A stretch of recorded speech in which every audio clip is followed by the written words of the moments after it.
All right. Welcome back to the Men's Journal Everyday Warrior podcast. I've got Matt Higgins today. You guys probably most famously know him from Shark Tank. We just had about a 30-minute conversation, some off the record. So we basically had a podcast before the podcast. Hey, Matt, welcome, and thank you for joining us. Thanks for having me. Don't worry. We saved some good stuff for this. We did, and we've actually found some good things to bring up. So, Matt, I got to ask you up front, what do you think your hit record is in terms of companies being put in front of you of whether you think they're going to succeed or not? I think my hit record, you mean how many actually will succeed or how right am I? The ones you choose, the ones you say, yeah, that one's going to be successful, and then the ones you pass on that go on to be highly successful. What do you think your hit rate is? That's so funny. I actually think it's not so much my hit rate. It's whether or not I had the courage to actually act on what I know was true and whether I listened to some other voice in my head or judgment. So I don't know, man. I'm going to say probably 20% in terms of acting on it. You know, really? Yeah. Wait, let me ask you this, because I know everyone within your space has a story of, God damn it, had I only invested in that company, just something just didn't smell right, or maybe it wasn't my passion, it didn't feel right. What was that unicorn that you just passed up on that you? Okay, so that's a great story. I talk about my book, Burn the Boats, Airbnb. So Brian Chesky's the CEO of Airbnb. Everything about that company told me that he was going to do what he ended up doing, right? But there was a moment in time when the company was trying to break through all the regulations in different cities, right? And so we met with him in my office. My partner, Steve Ross, is one of the largest developers in the country, if not the largest, right?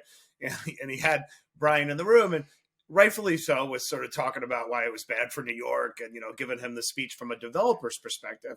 And I remember thinking, like, while that may be true from a vertical of a business, you know what I mean? But, you know, holistically, I don't think it's going to matter, right? Like, he's going to figure it out. He's going to get the regulations changed. He's going to build a massive business. And we ended up passing. And I remember thinking, like, we're passing for the wrong reason. Like, it doesn't matter how we feel. And that's, I think, a big mistake investors will make. It's like you tend to sort of bring your myopic focus to make a judgment instead of disassociating. And you're saying, well, it may not work for you, but it's going to work for most, and it's going to be a big business. So we stupidly passed on Airbnb. I put it in the book to hold myself accountable. It's funny that you bring this up. It's one of my most I could have retired. I wouldn't even be talking to you right now if I just did not check. I'd be in the Cayman Islands, you know. You wouldn't retire. You know what? That is the biggest fucking fallacy. Is like, if I just had 20 million, if I had $20 million, I would. I feel completely unsuccessful. So it really doesn't matter how much is in the bank. Yeah. So a buddy of mine who actually, he owns a company called Icon, and I think they got the contract with this guy is just the nicest guy, just a disruptor and innovator. He created a company called Icon, and they basically what's the word? It's almost 3D print houses. He got the contract for the lunar base with NASA, but of course he's in a circle of guys that are all multi-millionaires to the tune of 60 million, if not up to 500,000. And one of his buddies had a vodka. I won't say the company, but they got bought out, and he basically made 100 million. And my buddy asked him, he's like, "What are you going to do now? You can do whatever you want in life and relax." He said, "Well, I want what my other buddy has, because he has 200 million."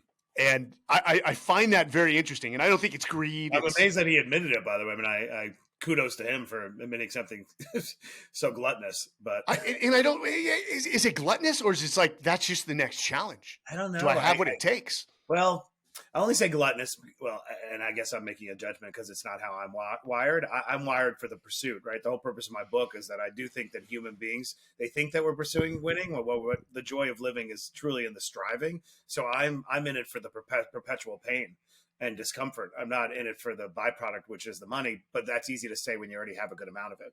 I'm also not in it to compete with anybody else. I think that's pathetic. I don't compete with anybody but Matt Higgins. So, you know, like, I don't let that creep into my head about what somebody has or not. Because you know what I love accumulating? You could appreciate this, given you've done something that so few people in the country have ever done or could have done, right? I like accumulating things that money can't buy.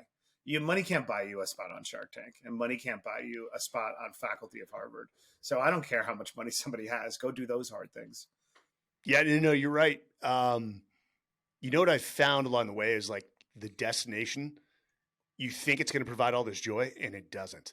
Or it's not the joy that you think it's going to provide. I told you earlier about this 777 that we just did. Again, everyone in the world said we couldn't do it. It can't be done. We did it, but within, I think, 10 minutes of doing it, we just sort of shrugged our shoulders and went back to enjoying the camaraderie of the guys around us, and like we're waiting for the world record certificates to arrive, and I know what I'm going to do with that world record certificate, and I'm going to post it on social media. Um, they're meaningless to us, and we're already talking about, hey, what's the next fucking challenge? What's the next thing? Right. I think the sooner you accept that in life, especially young people, the happier you'll be. I write that in a book about the melancholy that marathon winners experience, that Olympians experience. And the reason is because it's not what we're anybody who's been to the top of the mountain realizes there's not much to see. It's you like looking up, not looking down. And so I fortunately accepted that really early. A little bit like, when Eliza says to Hamilton, why do you write like you're running out of time? Like, I just realized, you know what, I'm on the clock and I'm just going to keep accumulating difficult experiences. But it really is so meaningless. Like, it just doesn't satisfy anything, which is sort of sad, but also okay. Yeah, that is definitely, if we had a psychologist here, he'd describe it as some personality flaw. I wonder it's funny you say that, because I think you're perfectly fine and you think I'm probably perfectly fine. So screw the psychologist. But would a psychologist say that that's wrong? A Buddhist would probably say it's not. So I don't know. Maybe they would. Maybe we're maladjusted. Let's go here. Have you ever heard, I'm in the pursuit of balance? I'm sure nobody says I want to be completely fucking unbalanced. That's ludicrous. Yeah, I want to be unregulated. Yeah, I would. But I had Terrell Owens on, and I said, well, how did you achieve balance? And he's like, it was almost like the Allen Iverson moment. He's like, practice. Are we talking about practice? He's like, balance. What? He's like, what are you talking about? When it comes to high performance, there is no balance. So I've started to shift my view of, like, there is beauty in disharmony, and you just have to find how all the things in your life, business, family, how they just sort of link together, even though there's a disharmony when you're trying to achieve, call it what you will, trying to achieve greatness in your eyes. Yeah. What are your thoughts on that, man? Well, no, I 100% agree. I mean, I like the word extraordinary, because if you break it down, it's extraordinary, right? So extraordinary things require extraordinary effort. So I'm actually never in pursuit of balance. I also resist habituation, except to the extent it makes life more efficient. Very few areas of my life are actually habituated, because my mind needs time to roam, because I'm doing impossibly hard things. I wrote this book. I'm working on making it a bestseller, and my own TV show. I do very disparate, hard things in unconnected industries. And so my mind needs to be as creative as possible. So very few things are habit. And I know that's contradictory to what a lot of the advice people get, but I need a degree of chaos to be successful. So I'm not in pursuit of balance. I'm in pursuit of intermissions, little breaks, and then I return to chaos. I just had Stefan Falk, who's a famous McKinsey and executive performance coach. He just wrote a book called Intrinsic Motivation, Learn How to Love Your Work. And he actually said that. He said, there's been this overemphasis on the power of habits, which he's saying is not a bad thing. Like, small things like getting up at 5 a.m. and maybe getting your workout in are great. Yeah. But he said, if you continually do things the same way through the same lens, you start to actually find dissatisfaction, and it kills innovation and disruption. So I love that you say that. Well, you just gave the one good one. So I've been trying to audit myself, because I do feel I'm teetering on chaos. When I do something really hard that requires, like, I get up every day at 4 a.m. and I work on this book till midnight, right? And so I'm on the brink of death at the moment as we talk. This might be my last interview, so I'm trying to restore a tad bit of balance. So the one you just mentioned is the one that is absolutely irrefutable.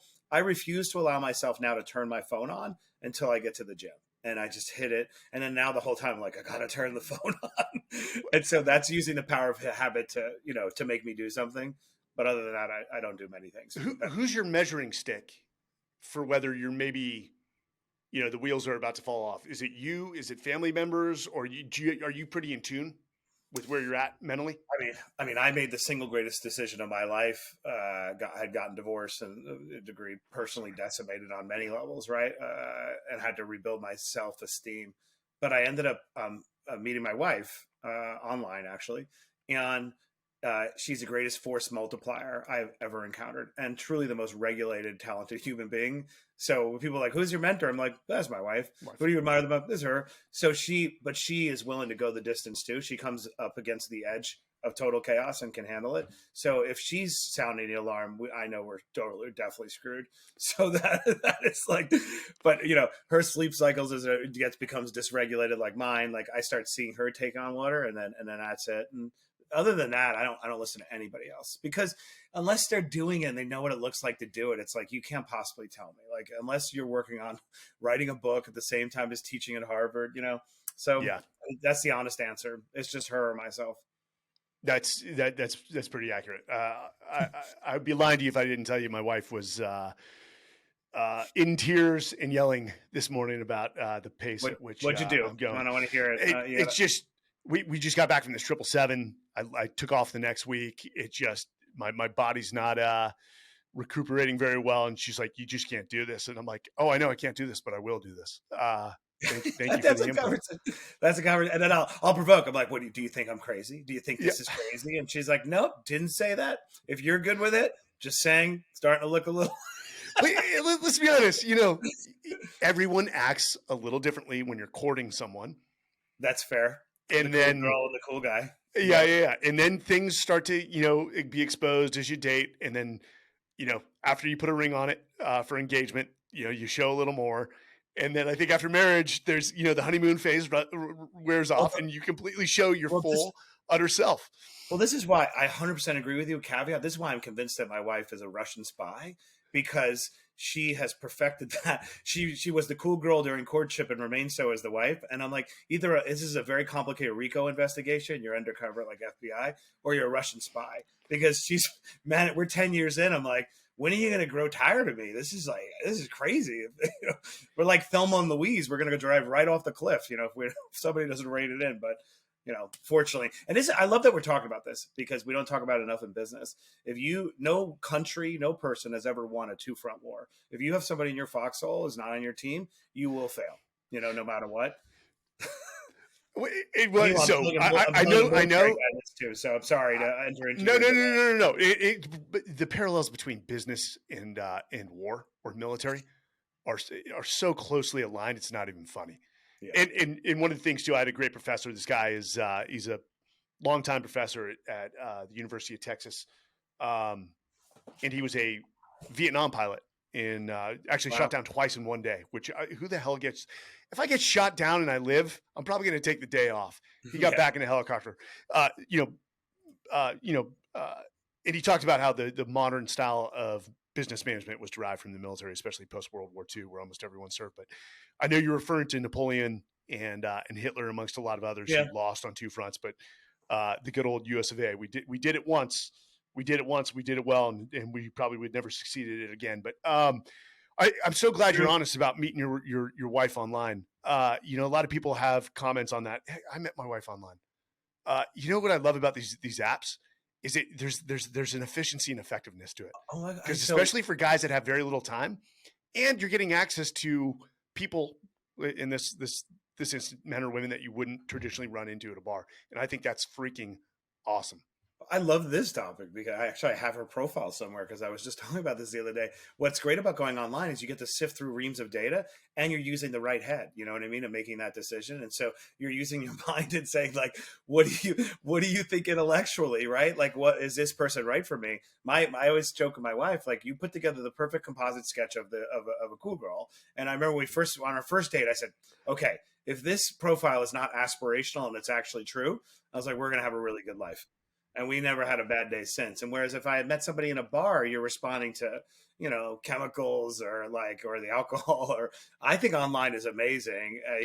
Maybe, I'm stereotyping, but women, I think, tend to be a little more transparent than men are. So maybe it's easier for a guy to find a partner online, but I'm so glad I found her online. I just go by, sort of just swipe left. I just swiped left. Or is it right? Which one was? I swiped right on everything, and it was a process of elimination from there. Whoever responded back. I'm kidding, but I do take what you get. Hey, what did Gretzky say? You miss 100% of the shots you never take, so I just take 100%. Let's talk about your book, because I love this. Burn the Boats is such a great quote that we in the military know so well. I know it's been accredited to Cortez. Where he had 600, basically, I think soldiers, 100 sailors, and basically told him to burn 6 or 16 ships. Yeah, right. To make sure that they were 100% focused. Yeah. 15, 19. Yeah. Well, you know this quote well, so forgive me for telling the audience and you, master of the obvious stuff. But I've actually, what I was fascinated is we know it as Cortez, and Cortez was kind of a bad guy, right? So it's been Yeah, vilified. So, but I'm actually not Alexander. using it in that context. What Mhm. I found fascinating is if you go back to the beginning of recorded history, including the Old Testament with the ancient Israelites. Yes. If Yeah. you go back to the Chinese in 207 BC, they had a general there, same exact story.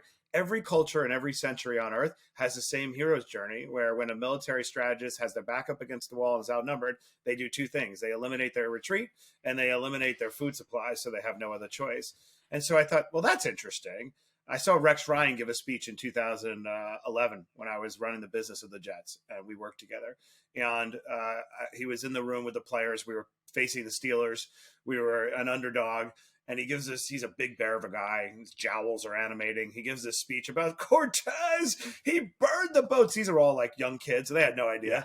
But the next day they won, obviously. And the next day the Times does an article and they asked a bunch of guys, why do you think you won? They go, honestly, we heard about this Cortez guy burning the boats and we just achieved another level. And it stuck with me that these young kids were crediting this notion. So I wanted to write a book that was devoted to why do we reject this idea that to be truly successful, you have to sort of be all in?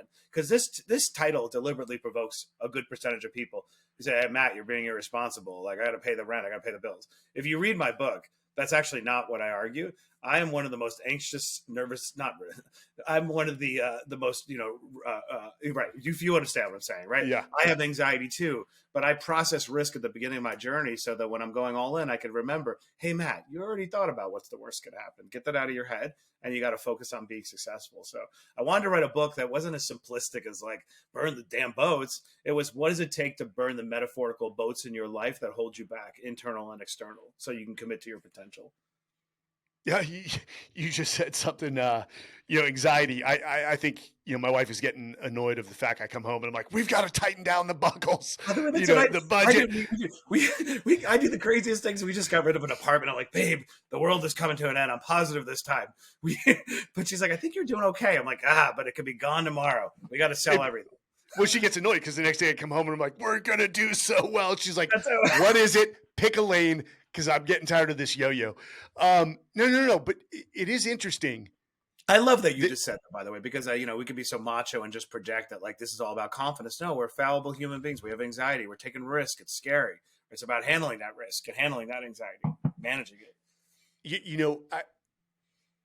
Some people view calling other people out as unprofessional, and I can see that argument. I'm not calling anyone out here. What I'm saying is, I've seen some people, Matt, and with social media, everyone has a microphone these days, whether they have credibility or not. I do look at credibility. Why would I listen to this person? Oh, Matt clearly had a very, poverty-stricken childhood, worked himself out of, didn't even graduate, got his GED, worked his way out while taking care of his mother, and has been so successful. I'm going to listen to this guy because this guy definitely has some breadcrumbs that he can lead for me or leave behind to success. But there are some people that put out just this bad guidance of, all in all the time, 110% grind, and into these platitudes, which I think are great and have merit, but very few leaders like yourself actually show the soft side. And you just talked about anxiety. People wouldn't guess that, the soft side of y'all. And I don't want to say the flaws, but yeah, hey, I do worry constantly all the time as well. People don't hear enough of that. That vulnerability, I think, is the best way to describe it. I love that you're saying that because it's one of my biggest frustrations. To be a little more explicit, I can't stand the Instagram heroes narrative where it's like everyone manufactures or they had some type of vulnerability or trouble, but they rose like a phoenix. And now I'm going to tell you how I did it. It's like, wait a second, I'm regressing every single day. I wrote a book. I asterisk the shit out of my own book because it's aspirational. I can barely follow half my advice. I wrote a book so I could read it and be like, what's the matter with you? Like, why are you still, I like that. And I'm being honest about it. And I talk about how I went on Shark Tank. And I talk about how I had imposter syndrome. And somebody said to me the other day, they were like, why would you be that? That would have been the easiest thing I ever did. I was like, well, you never did it. Number one. Number two, it's because I came from dirt, and I thought people could see through me. And I'm sharing it because when you watch the tape of me on Shark Tank, you're like, that kid's a natural. It's like, well, that's not making a gift of myself. It's not useful. So I want to be useful to let you know. Actually, I was freaking out because, of course, I'm freaking out. I was a high school dropout with Mark Cuban. Now I performed, and that's what winners, do. But with this book, it's a little bit of a retort to the nonsense sunny Instagram posts that are not even actionable. To be like, what does failure really look like? What does anxiety look like? Let me also share with you a detail I don't want to share about my divorce and how it leveled my self-esteem. Let me talk about my testicle getting cut off and what that did to me, my sense of being a man. Like, you know what? And I find guys or people, women, when they achieve this level, they want to package it. Okay, I'm done now. And I'm like, no, I'm not even, I regress all the time. Yeah. Yeah. It's funny you say imposter syndrome. And the amount of self-doubt that I have, I think, well, one, it tamps down on my ego, and we all have egos to some degree. But imposter syndrome, because I served, and I know one of who I would consider a mentor in many ways. I didn't serve directly for him, but you mentioned a SEAL in the book named Kurt. Can we say his name? Yeah, Kurt Cronin, say it loud.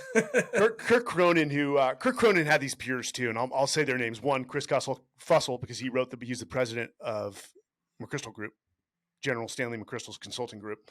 I mean, these guys were all cut from the same cloth. Talk about an amazing group of mentors I served with. I am who I am because of the men and the women that I served with and how much they poured into me. But Kurt embodies what you're talking about. People met Kurt when they would never think he was a Navy SEAL. They're like, wait, this guy killed people for a living? Just his empathy, his respect, his kindness, his humility are off the charts. You live in a different world than I am, man. You've got some people that have built, let's be honest, fuck you money, amazing wealth. Do they still have that semblance of kindness, respect, empathy, and humility that I'm talking about? Not entirely. Some do. Not some entirely. do. Not like that. I tell you, Do the best do? Not entirely.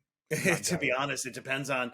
I find the best leaders do, operational leaders, but a lot of people with fantastic wealth or breakout success don't really have to be operators, frankly. One thing I do talk about in my book, which is interesting, I believe that self-awareness is the greatest arbitrage entirely when it's in somebody's control. Like you run to Barnes & Noble, you're looking for a book, or you go to a TED Talk. We bypass, wait, how much can I actually unlock by looking within?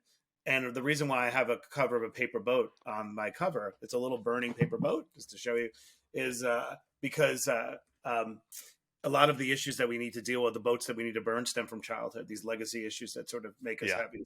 So for the vast majority of people, if you want to achieve a degree of success, self-awareness. But there is another level of individuals like who are fantastically wealthy, billionaires, whatever. And I find a different recurring fact pattern.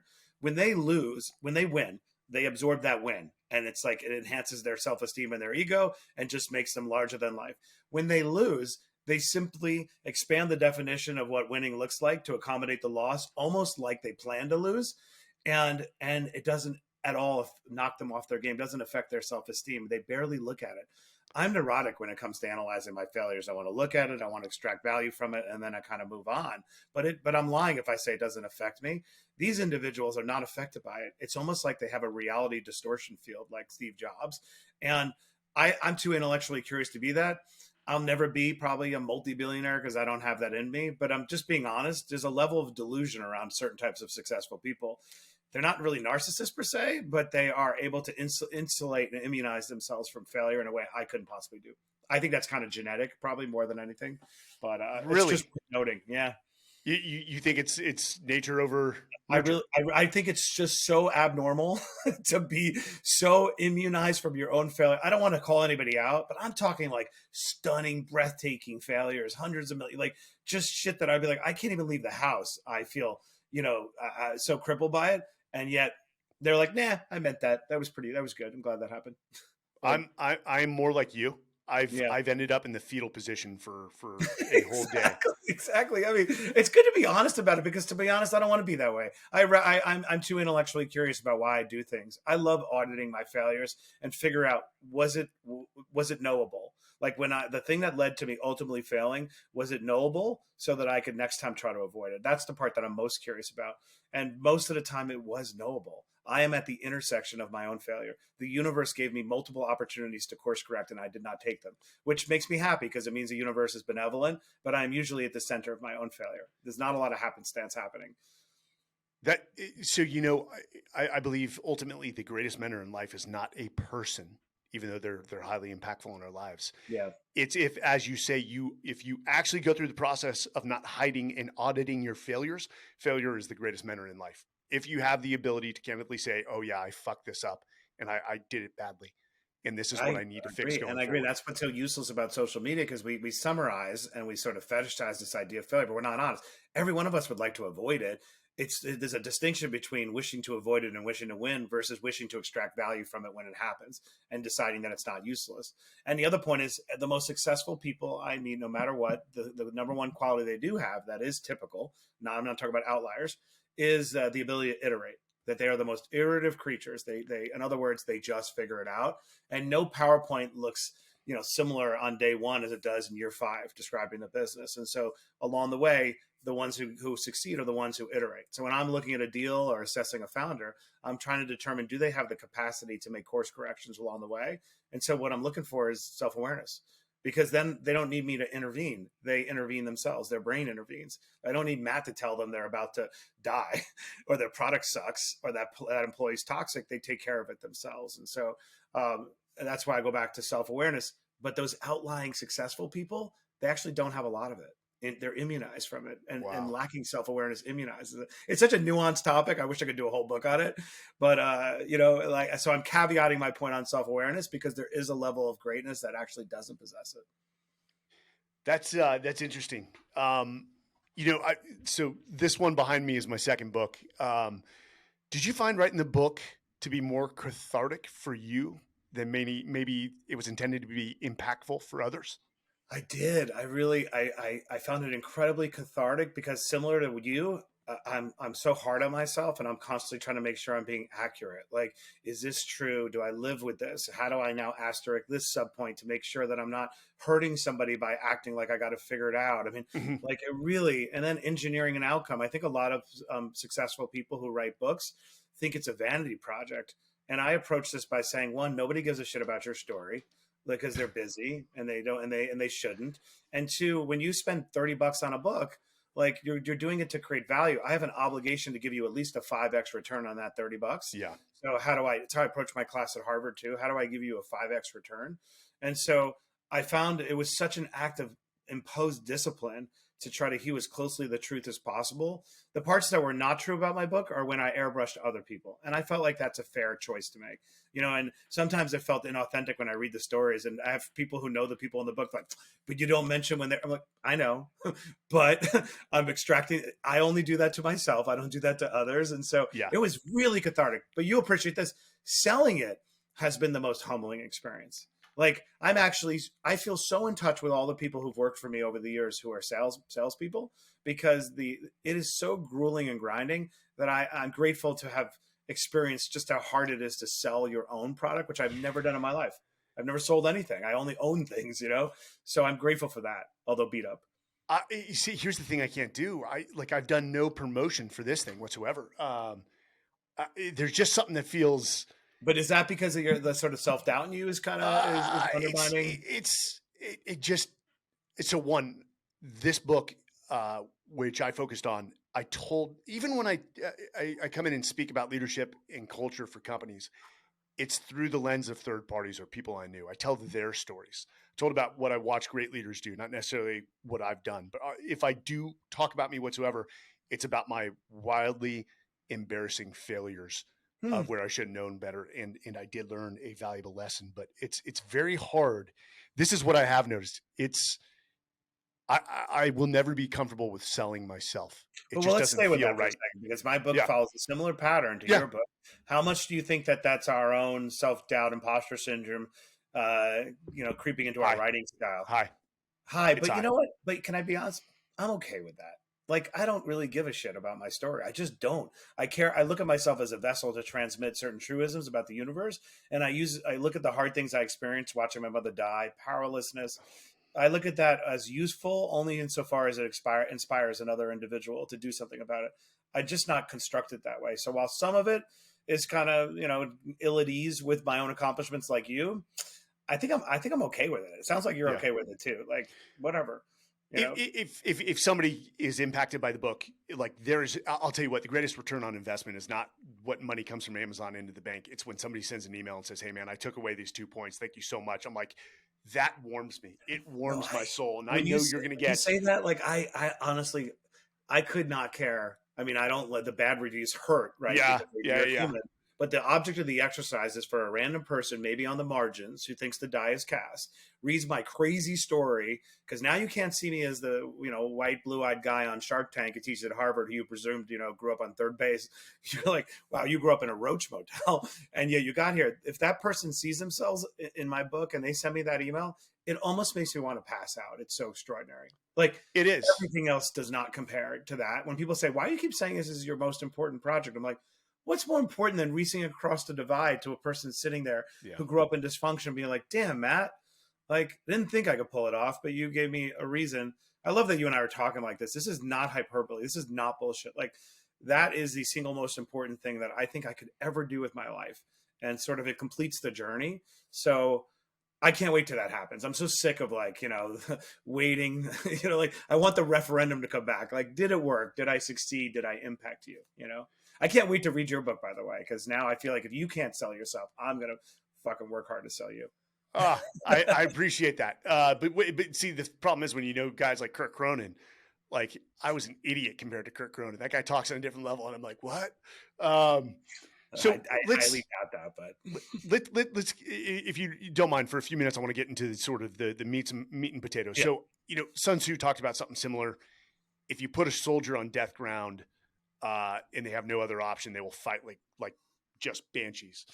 But if they feel like there's an opt out or an option and things get difficult, they'll go and execute that option, like surrender. So how are you? Because everyone always has an option. Yeah. You're an entrepreneur, you start a business, but you always have the option of just shuttering that business and going and get a job. What do you tell people in this book? How do you metaphorically burn those options? You burn the ship. I think it's by it's by proving to you what you just said. And because you're in the military, you know this to be true, right? But you probably don't realize, you do realize, but the vast, vast majority of the population actually does not accept that premise. And the reason why is their amygdala is flashing like a cantaloupe, right? So they're operating on fight or flight. And we don't realize that because we don't talk openly about self-awareness and why is your amygdala going crazy and like what did you go through. So one, it's to prove to the anybody reading this book, it is not only objectively true in a military context. Let me give you science to sort of prove to you. Love it. There's a study in 2014 out of Wharton, which is a great study. They wanted to prove, is it really true that having a plan A will undermine having a plan B will undermine plan A? And they had a group of college students, and one group of college students, they said, here's the objective and here's the reward. However, if you want to think about another way to get a snack, feel free to. That was it, right? What they found is two interesting things. Not only did it make that group statistically less likely that they would ever achieve plan A, it dramatically ruined their motivation. They just didn't care as much anymore, right? So my first objective in the book is to demonstrate to you that the energy leakage of thinking there's another way to get what you want is actually the reason why you can't get what you want in life. That's number one. Two, we don't need life or death decisions to have the clarity of decision making. A reason why Sun Tzu and all these other military generals did what they did, it wasn't just about life or death. It was about clarity of decision making. We have only one option, right? And we grew up with this fallacy of choice, believing that having more choices is better. But we only are able to harness the clarity of thinking when we're backs against the wall. The purpose of my book is to show you can harness that clarity of decision making without your back being against the wall. And here's the process. We need to analyze, where are your boats coming from? What are the internal boats that you have? What are the external boats coming from? On the internal side, like I said, some of it's shame, but there are a lot of other things that creep into your psychology, right? Do you have that enemy in the foxhole, whatever? External, there are these subtleties in the corporate environment that are actually holding you back. For example, I talk about corporate withholders. It's the manager who knows that you're a pleaser and knows that the best way to keep you destabilized is to deny you the approval that you seek, the confirmation of your behavior, right? I try to articulate these sort of external forces that I think we don't put words to, and then aggregate them all together and say, okay, this is your horizon of boats. You need to burn them. And then once you do, you will realize everything I've wanted is right there within reach. And this is what's been holding me back. Again, it's not as easy as that. And then big picture, you and I started our conversation talking this way. That is where the joy of life comes from. It's doing these hard, uncomfortable things and staying in this perpetual pursuit and sort of explaining why we're wired that way and how to constantly stay in that journey, how to constantly burn more boats. As you're talking, and I don't want to make this political, and it's not, but our education system teaches the very objective subjects. They fear going into this objective. It's amazing how we do a disservice to a lot of our children and teenagers of giving them the attributes you're talking about in this book, which is to say another form of leadership development is completely devoid in our U.S. education system. It is. Yeah. I mean, people without great mentors, and I'm sure your mom was vital to this process, exposed you. And it seems like we overprotect our children. I think the more you expose, and a woman asked me this with a client this week in Michigan. She said, I get anxiety when I step into an uncomfortable situation. And she said, how do I get over that? I said, you expose yourself to it incrementally. And I'm not saying like jump into the deep end at first. No, just put a toe in and then reflect, talk about how you felt, what truly is the problem. What is the scope of the problem? And once you're reset, dip 2 toes in until you're taking that leap into the deep end and you no longer care. It's funny you said that. I talk in a book about this idea of optimal anxiety, try to articulate the idea. No kidding. The Tognal. Yeah, I have a whole chapter. I love what you just said. There's a study called the Yerkes-Dodson law where they first dissected in like 1920, whatever it was, sort of what is the optimal balance between anxiety. And the reason why I included it is anxiety is not meant to be extinguished. It's when properly calibrated, it's a feedback loop that gives you a biofeedback that you're actually doing something uncomfortable, but it can become paralyzing. So I offer myself embarrassingly, sometimes regrettably, the story of how I was paralyzed going on the set of Shark Tank. It was up for 2 days. And like you said, sitting on the stall of the shower, like, what am I doing? Again, doesn't make sense to other people, but it's my anxiety, right? But how at the same time, when I went on Shark Tank the second time, here's the problem. I already had the evidence that I had done well. I didn't have a care in the world. I had no anxiety. And I remember turning to my wife, I have a new problem. She's like, what is it? It's like, too comfortable. I'm just not worried. I'm complacent. You know what I mean? And then she's so great. She's like, well, you always say this. Why don't you take the safety off and go weapons free? I'm like, yeah, that's right. I'm going to do it my way. Right. Like, and I did. And when I was done after 10 hours, I was sitting on the chair and I said to him, babe, I don't think I'm ever coming back, but I left it all, on the field. And it was such a great feeling. So my reason I bring that up, optimal anxiety gets you in the arena and you want to maintain it. If you have no anxiety, you actually subperform. If you're an elite performer, you need to switch your motivation system from anxiety to the pursuit of excellence. The reason I did great on the second time with Shark Tank is now I was pursuing to see what's the maximum capacity, how great can I be? And so I think, excellence writ large is always about toggling between those two systems and knowing when you're about to go over the edge on anxiety and become completely paralyzed and crippled. I love that you and I are talking about anxiety because I don't think men talk about it enough. And like we purport that we got shit figured out, I don't have it figured out. No, the greatest lesson I got, now I actually smirked when the guy was talking about it. In my first book, The Talent War, How Special Operations Great Organizations Win on Talent, we interviewed a guy named Jerry Boykin. And there's actually 2 great stories here. General Jerry Boykin, was one of the first founding members of Delta Force amongst them. And he started talking about vulnerability and this emotional intimacy amongst warriors. And I started to smirk. And of course, this is over video teleconference. And he said, Mike, why are you laughing? And I'm like, I've never heard emotional intimacy used with respect to some of the most lethal warriors in the world. And he's like, well, think about it. If you guys went out on a mission, you lost one of your brothers, and one of your other brothers that made it back is over in the corner crying in tears like a child, what would you do? I said, that's easy. I'd go wrap my arms around him and cry with him. Tell him, hey, we're going to get through this. He's like, that's emotional intimacy. He's like, high-performing environments, not all. We've seen high-performing environments that are cutthroat, but he says the best ones with the best cultures have this vulnerability. Not victimhood, but where you can come up and say, without any fear of shame, say, hey guys, I made a mistake and here's what I learned. I don't want you guys to repeat the same mistake. And that's why I'm sharing it. People say, hey, thank you. I love that you said that because somebody's asked me, well, Matt, you talk about self-awareness and you talk about, with leaders, how do you cultivate it? How do you instill it? I said, it's easy. I model it. I said, when I share vulnerability, when I share things that are a little shocking, like in the book, when you read it, people keep saying, I didn't expect this.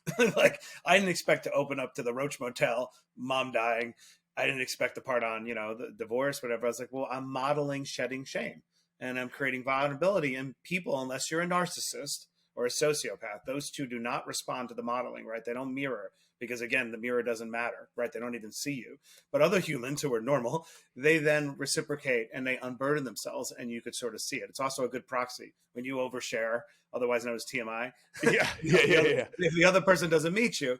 But Kurt Cronin in the book talks about how this idea of missing conversations, that as a SEAL commander, his job was to surface the missing conversations, because if he didn't bring it out in the public, bring it out in the open, right, life or death is on the line. And the way to surface the missing conversations was to demonstrate that it's okay, right? Like what you just said, it's okay to cry in a corner and put your arms around. So what you and I are talking about, I don't think is generally known, right? Like, you're from the military, you're tough, you got your black rifle hat, you know what I mean? Like, I'm supposedly big, no, but I'm supposedly a big executive, whatever. Like, but yet here we are talking about the thing that matters most, right? And yet so rarely discussed: vulnerability and self-awareness. Because it doesn't fit the cookie cutter mold for the big tough guy. And then I know you've got the concept of toxic masculinity, which, here's how I define toxic masculinity: men abusing what biological strength they have over women. And that usually is an indicator that those men, amongst other men, I know amongst my group, are weak, and we beat the living shit out of them. Yeah. But there are cultures that allow that behavior to go forward. But with my son, I remember when he turned 5, we started saying a poem. You may have heard this one. I fucking love it. The Prayer of Tecumseh. And it embodies everything I want my son to be as a human being, not a man, but a human being. Live your life so that the fear of death, may never enter your heart. Trouble no one about their religion. Respect others, their views, and demand that they respect yours. Love your life. Perfect your life. Beautify all things in your life. Seek to make your life long and of service to your people. Be not like those whose hearts are filled with the fear of death, so that when their time comes, they weep and pray for a little more time to live their lives again in a different way. Sing your death song and die like a hero going home. And he knew that after a few months, and it still resonates everything I would want him to be as a human: kind, respect other people and their views, seek to make your life of service to other people, perfect all things, the relentless pursuit of excellence. We're not teaching our kids enough of this stuff. And no hit on teachers. God bless our teachers, but some teachers aren't equipped to get into the attributes of leadership development. I think we're doing a disservice that way. That's a great poem, man. I talk in my book a lot about the role that death occupies in my life, front and center. Because post cancer, I remember once I got to the other side, I was like, why was that an oddly peaceful time for me? And I realized it's because once I got rid of all these worldly concerns that, because they don't hold up against the prospect of imminent death, like the New York Times real estate section or whatever it was, I was like, wait a second. The death is hanging over me every day, though, just because I had new data, which is I have cancer. And then I realized, wait, I want to stay here, because that's actually so liberating. I you know what I mean? I'm living my life as if death isn't imminent, because it technically is, just don't know when. And so I have an app on my phone called We Croak. And 5 times a day, it reminds me in different lyrical ways, Descartes, Socrates, whatever, hey, Matt, you're going to die. It's almost like whispering in your ear, like, you are mortal. And it's incredibly effective in bringing me back to the moment. But I love the poem you just read. Like, what a beautiful way to say it, right? So I know that I will have won if, when on my deathbed, I'm like, yeah, okay. So when you testicular cancer, was that probably one of the biggest mind shifts of your life when you came out of it? Mindset. I wanted to be, and it took me a bit, honestly. I would say going through my divorce was a bigger one, because the testicular cancer, you're pretty honest with yourself. I am too, right? Once I wasn't going to die, it's very treatable. I actually thought it made me a little more exceptional, right? I'm probably the only guy in the world that has a GED, a law degree, and 1 ball. So I actually made dog tags that I still wear, called half the balls, twice the man. a little nuts, but I kind of, I mean, so I don't want to lie. I can't stand the inauthenticity. If it wasn't a thing that altered the trajectory, but what it did gives me an insight into the peacefulness of staying present, because when I had cancer, I was damn present. I didn't go to work for, you know what I mean? I was here. Divorce was a bigger trajectory changing, because I realized that my self-esteem was constructed on this identity that I was always great and early at things. He went to high school, college at 16, youngest mayor's press secretary in history, 26, managed 2011. I mean, the terrorist attacks and the rebuilding. Like, I had all these accolades. Then all of a sudden, I had a very public, mark of shame, right? That I couldn't keep things together, and my self-worth crumbled. And I was like, wait, it's very dangerous to construct your self-esteem based upon external validators, because they can be gone in a second. And I had the closest to an apparition one night where I had the voice in my head. I know this sounds spiritual, but that was just saying, Matthew, you are okay. And it was like at a moment I needed it. And ever since I started saying, like, I am actually technically okay, even if I have nothing, because I was born whole. So that to me was a trajectory changing event, more so than cancer. Cancer wasn't a lesson, if I'm being honest. When you wrote this book, I'm sure there's one prime example in your life that you had to burn those boats. Yeah. Have you already shared it, or possibly? No, I haven't. No, I haven't. We didn't Okay. really get much into it, but just to shorten the story a bit, when I was taking care of my mother, right? And when you're a little kid, no one wants to really take care of a parent. And I was put in that sort of role of being parentified and the hero child. And, there's a lot on me. And I started selling flowers on street corners when I was 10 years old. No exaggeration. Working at McDonald's, scraping gum under tables. Used to sell handbags at the flea market. But then the same externally, though, I was wearing fancy designer jeans, anything that I could sort of hide what I was dealing with. So on the one hand, I have a mother who's slowly succumbing to illness, trying to fight for her education. And on the flip side, I'm trying to conceal that shame from the world. Never had a single kid over my house, or girl, until my mother died when I was 26. So I had this life of shame. And then you eventually get so despondent, you realize the cavalry's not coming. I got to take matters into my own hands. A little bit of that sort of, Alexander the Great, Cortez moments when you're like, all right, how am I going to win? And I surveyed my environment, because it's all you got. Okay, what can I do to get out of here? And I read an ad in a newspaper, and it said, deliver flyers, $8 an hour, college students only. And I remember thinking, wait, I'm making $3.75 at McDonald's, but if I can become this thing called a college student, like, I could suddenly, increase my comp. Yeah. And I watched my mom trying to fight for her dignity, get her GED as a 38-year-old woman, and enroll in Queens College. And it's around 7th, 8th grade. I said, wait a second, why don't I just drop out of high school? I'll just become a high school dropout, but I'll get into college a lot faster. This is like the craziest heresy that you could tell a guidance counselor. So here I was, this well-spoken, polished kid. And I'm like, oh, I'm going to drop out. And I was like, and then I had so much pressure to, submit to conventional thinking. I had my burn the boats epiphany. I said, I need to give myself no ability to go to turn around. I need to become a write-off to the system, that I'm just such a hopeless case that everyone will leave me alone and let me execute. So I used to get picked up by the truancy police. I got left back deliberately for 2 years in a row. I failed every single class. So finally they were like, let's just get this kid out and transfer him to another program.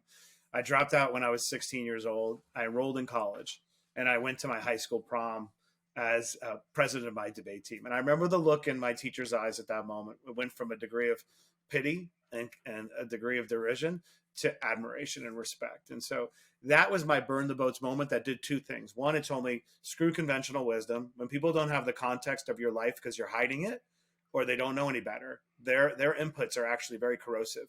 So you have to trust your own instincts. All these judgments came from Matt Higgins, not from the internet. There was no internet. But number two, compounding. The sooner you act and take agency and custody of your life, the more time you have to reach the exponential returns. It's a little bit like what Warren Buffett says about compounding with money. I started college 2 years earlier. That's the reason why a decade later, I'm press secretary to the mayor of New York. I went from $3.75 an hour at McDonald's to $105,000 a year. Unfortunately, my mother dies that morning, in our dirty little apartment, proof that the cavalry isn't coming. But, all those decisions are wrapped up in this book. Those are the single most important things that ever happened to me, was dropping out of high school. Parents, close your ears. Don't let your kids listen to this interview. Yeah, seriously. Well, Matt, I'm both saddened that you had to go through that at such a young age, but I'm also happy for you in the sense that you had such an epiphany so early on in your life that has clearly led you down a certain path. And for those that don't know, and this one's big to me, man, if you've got wisdom, one of the worst things you can do, and even though, we've talked about impersonator syndrome, if I'm the product of some great mentors and peers, usually who were my colleagues, not the hierarchical mentors. And I learned so much from them is you've got to share that wisdom. If not, it's an injustice. But Matt was the Ellis Island Medal of Honor recipient, which the list is low, and that award recognizes individuals who have made it their mission to share their wealth of knowledge, courage, compassion, unique talents, and selfless generosity with those with less fortune. And you have done that, sir. And this book, did you do the audiobook? I did it myself. Okay. Yeah. I asked Adam Grant, I said, should I do my audiobook? It's like one of the biggest regrets is I didn't do my first one myself, and you all 100% should do it. So I did it. Good. Okay. Then that is what I'm going to go purchase. And I can't wait to listen to this thing.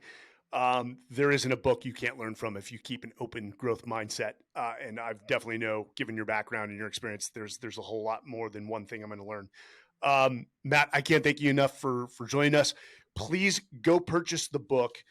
It's on Amazon right now. It was released last week. That's released.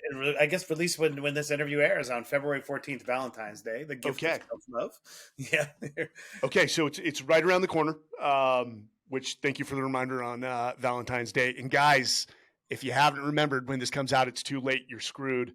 You're not going to find an open reservation on Resi or Open Table or whatever app you use. You're fucked. Sorry. Although I do think your wife would like it though. It is definitely meant to appeal to anybody. It's not a macho book. Yep. Good. Well, Matt, can't thank you enough, man. Would love to continue staying in touch with you, and please send my best to Kirk Cronin. For all those, thank you for joining us. This has been the Men's Journal Everyday Warrior podcast. I'm your host, Mike Sarraille. And again, we've had Matt Higgins, who you can learn a whole lot from. All right. Wish you the best, guys. See you next time. Bye.